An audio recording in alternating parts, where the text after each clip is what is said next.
Welcome back to Nexa PNC Consultant, India's first independent paints and coating consultant who can provide you the best system recommendations and specifications for your painting projects. Myself, Rajin Gangadharan. Painting related ആയ ഒട്ടനവധി കംപ്ലൈന്റുകളാണ് ഇക്കാലത്ത് register ചെയ്യപ്പെടുന്നത്. ഇതിൽ തന്നെ ഭൂരിഭാഗം കംപ്ലൈന്റുകളും വരുന്നത് fungal attacks അല്ലാന്നുണ്ടെങ്കിൽ dampness ആണ്. What is dampness? Dampness related ആയ നിരവധി കംപ്ലൈന്റുകളാണ് നമുക്ക് ഓരോ ദിവസവും കിട്ടിക്കൊണ്ടിരിക്കുന്നത്. അതിന്റെ റെക്ടിഫിക്കേഷൻ എങ്ങനെ ചെയ്യണം, what will be the best measures to prevent dampness. പക്ഷേ ഒരു റെക്ടിഫിക്കേഷൻ മെഷേഴ്സ് അല്ലെങ്കിൽ ഒരു റെമഡിയൽ ആക്ടിവിറ്റി നമ്മൾ പ്രൊപ്പോസ് ചെയ്യുന്നതിന് മുന്നേ we have to understand the theory of dampness. എന്താണ് ഈ ഡാംനെസ്? നമ്മളുടെ ഒരു ബിൽഡിങ്ങിലോ അല്ലെങ്കിൽ ഒരു വീടിലോ ഒരു ഡാംനെസ് വരുന്നത് ഒരു 3 ഫീറ്റ് അല്ലെങ്കിൽ ഒരു 2 ഫീറ്റ് ഹൈറ്റ് വരെ ആയിരിക്കും പൊതുവായിട്ട് ഇത് കണ്ടുവരാറുള്ളത്. You can see in the pictures which we are showing here. ഈ പിക്ചേഴ്സ് കാണുമ്പോൾ നമുക്ക് മനസ്സിലാവും എന്താണ് ഡാംനെസ്, എന്താണ് ഇതിന്റെ ആഫ്റ്റർ എഫക്ട്സ്. ഡാംനെസ് നമ്മുടെ ചുവരുകളിൽ ഒരു അൺഈവൻ സർഫേസ് ക്രിയേറ്റ് ചെയ്യുക മാത്രമല്ല ചെയ്യുന്നത്, it weakens the total wall strength. അതുകൊണ്ട് തന്നെ ഡാംനെസ് പ്രിവെന്റ് ചെയ്യേണ്ടത് വളരെയധികം ക്രൂഷ്യലാണ്. If you think deeper you can understand. വർഷങ്ങൾക്ക് മുന്നേ ക്രിയേറ്റ് ചെയ്തിട്ടുള്ള പല സ്ട്രക്ചേഴ്സും പല മോണുമെന്റ്സും ബിൽഡിങ്സുകളും ഇപ്പോഴും ഇത്രയധികം കംപ്ലൈൻസോ അല്ലെങ്കിൽ മറ്റു പ്രശ്നങ്ങളോ ഇല്ലാതെ നിലനിൽക്കുന്നുണ്ട്. സോ ഇപ്പോൾ നമ്മൾ യൂസ് ചെയ്യുന്ന പെയിന്റ് പ്രൊഡക്ട്സോ അല്ലെങ്കിൽ കോട്ടിങ്സോ ആണോ ഈ ഡാംനെസ്സിന് കാരണം? എന്തുകൊണ്ട് ഈ റൈസിംഗ് ഡാംനെസ് ഉണ്ടാകുന്നു?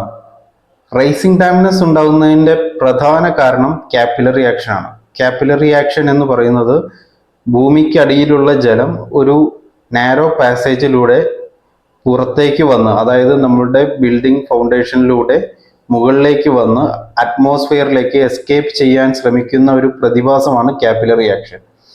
സോ വാൾ ഡാംനെസ് പ്രിവെന്റ് ചെയ്യണമെങ്കിൽ we have to prevent the capillary action. എങ്ങനെ ഈ കാപ്പിലറി ആക്ഷൻ പ്രിവെന്റ് ചെയ്യാം? അതിനു മുന്നേ എന്തുകൊണ്ടെല്ലാമാണ് ഈ കാപ്പിലറി ആക്ഷൻ ഉണ്ടാവുന്നത് എന്ന് നമുക്ക് അറിയേണ്ടതുണ്ട്. What are the reasons behind this capillary action? Main ആയിട്ടുള്ള റീസൺ എന്ന് പറയുന്നത് റോ മെറ്റീരിയൽസ് ആണ്.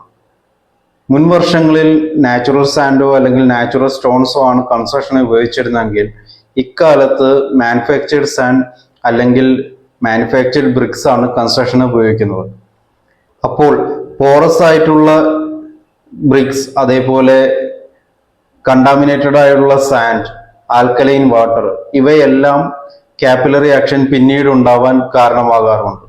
These are called defective materials. Second reason എന്ന് പറയുന്നത് ഡിഫക്റ്റീവ് കൺസ്ട്രക്ഷൻ ആണ്. ഡിഫക്റ്റീവ് കൺസ്ട്രക്ഷൻ എന്ന് പറയുമ്പോൾ പ്രോപ്പറായിട്ടുള്ള ഡൈല്യൂഷൻസ് ഇല്ലാതെ അല്ലെങ്കിൽ പ്രോപ്പർ ക്യൂറിംഗ് ഇല്ലാതെയുള്ള കൺസ്ട്രക്ഷൻ, അതേപോലെ എക്സ്പീരിയൻസ് ആയ ലേബേഴ്സിന്റെ അഭാവം, ഇതെല്ലാം ഡിഫക്റ്റീവ് കൺസ്ട്രക്ഷന് കാരണമാകാം. തേർഡ് റീസൺ എന്ന് പറയുന്നത് അവർ സെലക്ഷൻ ഓഫ് ലാൻഡ് ആണ്. ഓൾറെഡി ജലസാന്നിധ്യമുള്ള അല്ലെങ്കിൽ വാട്ടർ മൂവ്മെന്റ് ഉള്ള ഒരു ലാൻഡിലാണ് നമ്മളുടെ ബിൽഡിംഗ് അല്ലെങ്കിൽ വീട് നമ്മൾ കൺസ്ട്രക്ട് ചെയ്യുന്നതെങ്കിൽ തീർച്ചയായും അവിടെ കാപ്പിലറി ആക്ഷൻ ഉള്ള സാധ്യത വളരെയധികം കൂടുതലാണ്. Fourth reason is the natural or climatic changes that we cannot control or we cannot prevent the fact. So for arresting or controlling all these issues we have to start the waterproofing measures from the basement itself. ഒരു വീട് അല്ലെങ്കിൽ ഒരു ബിൽഡിങ്ങിന്റെ foundation അല്ലെങ്കിൽ basement construct ചെയ്യുന്ന അതേ സമയം തന്നെ we always recommend bitumen based water proofing. എന്തുകൊണ്ട് bitumen based water proofing recommend ചെയ്യുന്നു എന്ന് ചോദിച്ചാൽ, bitumen is a substrate which having least permeability of water. അതായത് ബിറ്റുമിൻ ലെയർ വാട്ടർ മോളിക്യൂൾസിനെ ഒരു സൈഡിൽ നിന്നും അപ്പുറത്തെ സൈഡിലേക്ക് പെനിട്രേറ്റ് ചെയ്യുന്നത് തടയാൻ വളരെയധികം സഹായിക്കുന്നു. അതുകൊണ്ട് തന്നെ we always recommend bitumen based water proofing from the leading construction chemical manufacturers like Fosroc, Sika or doctor Fixit. ഈ പ്രൊഡക്ട്സ് നമ്മൾ അപ്ലൈ ചെയ്യേണ്ടത് ഒരു 3 കോട്ട് സിസ്റ്റമാണ്. First coat we have to apply as a primer coat with dilution and second coat without dilution in a horizontal manner, and third coat with in a perpendicular manner. So after all these coatings we can arrest the capillary action.